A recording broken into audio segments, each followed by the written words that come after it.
Udara basah membelai lembut, mengusung aroma tanah gambut dan lumut yang membuai. Di antara rimbunnya kanopi hijau, sinar mentari menembus sesekali, menorehkan mozaik cahaya di lantai hutan yang lembab.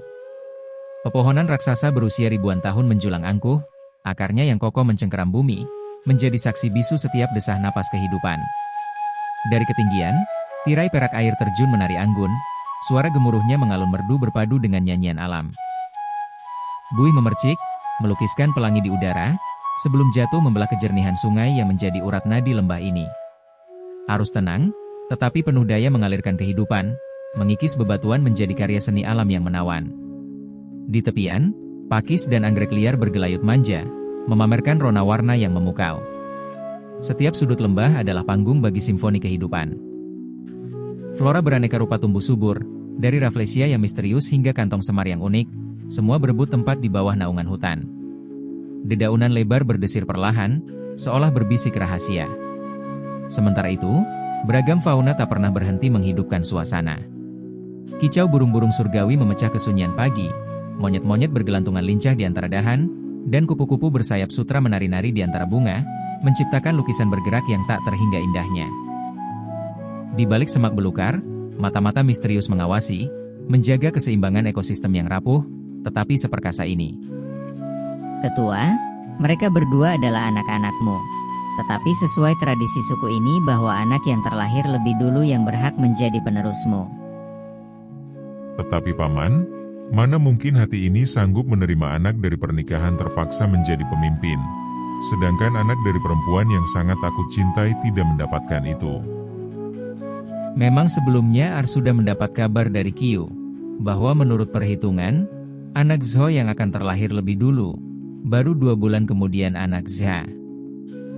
Percayalah, ini sudah menjadi ketetapan para leluhur, Ketua. Seusai melakukan pertemuan dengan Nga, lelaki berkumis tebal itu segera kembali ke tenda menemui Zha. Ketua, mengapa belakangan ini dirimu tampak murung sekali? Terus terang hatiku masih belum bisa menerima, jika yang akan menjadi penerusku adalah anak. Cukup Ketua. Anak Zho ataupun anakku, sama-sama darah dagingmu. Aku harap dirimu bisa menerimanya secara adil.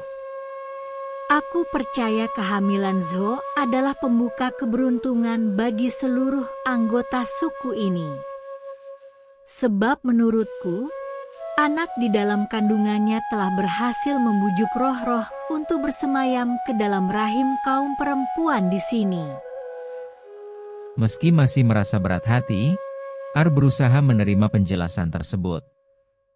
Namun, seolah enggan menyerah dengan keadaan, setiap melakukan ritual penyembahan roh leluhur, dia selalu berdoa agar anak Zha yang menjadi penerusnya.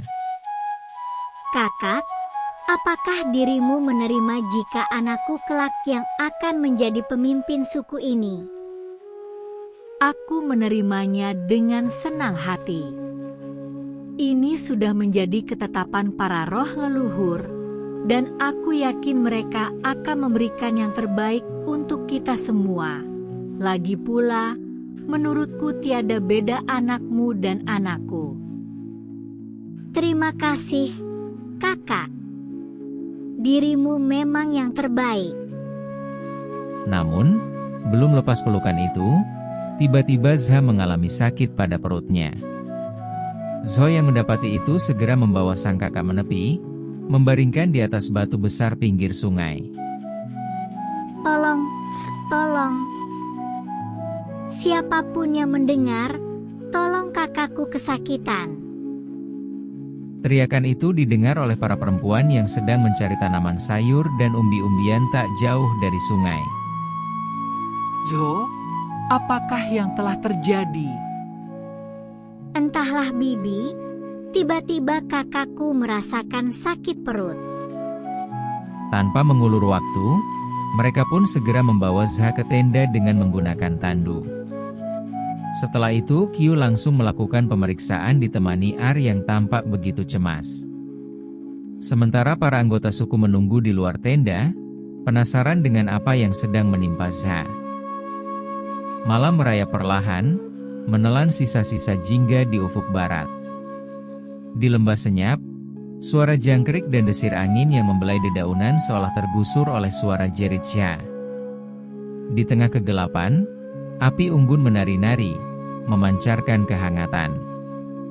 Tercium aroma kayu bakar bercampur bau tanah basah dan asap dari daging buruan yang terpanggang. Di sekeliling api, siluet-siluet sederhana tampak mematung penuh resah.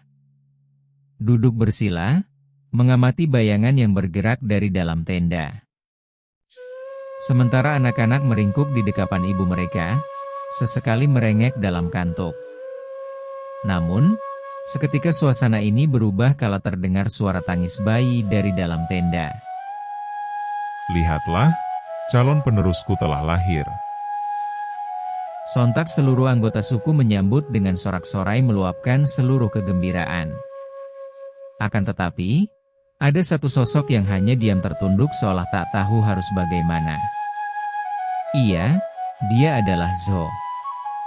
Di satu sisi merasa bersyukur sang kakak berhasil melahirkan dalam keadaan selamat, tetapi di sisi lain dia tak menyangka harus kehilangan mimpi menjadi ibu dari seorang putra mahkota, di waktu yang kurang 3 hari lagi perhitungan kelahiran sang anak.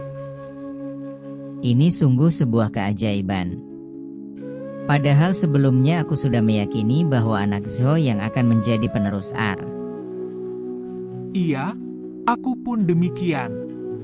Namun, malam ini membuatku sadar, ternyata kita sebagai manusia sangat mustahil mendahului kehendak para roh leluhur. Seakan tak peduli dengan ketidakwajaran, lahir di usia kandungan 7 bulan, yang terjadi, para anggota suku tampak bersama-sama menari mengelilingi api unggun seraya sesekali menyuarakan lolongan mirip serigala. Bibi, apakah anakku baik-baik saja? Iya, dia adalah lelaki yang hebat. Pantas jika roh leluhur memilihnya menjadi pemimpin di masa depan. Tanpa sepatah kata pun, perempuan berkulit sawo matang itu meneteskan air mata haru. Terima kasih, para leluhur, atas karunia teramat besar ini yang telah kalian percayakan kepada kami, batinnya.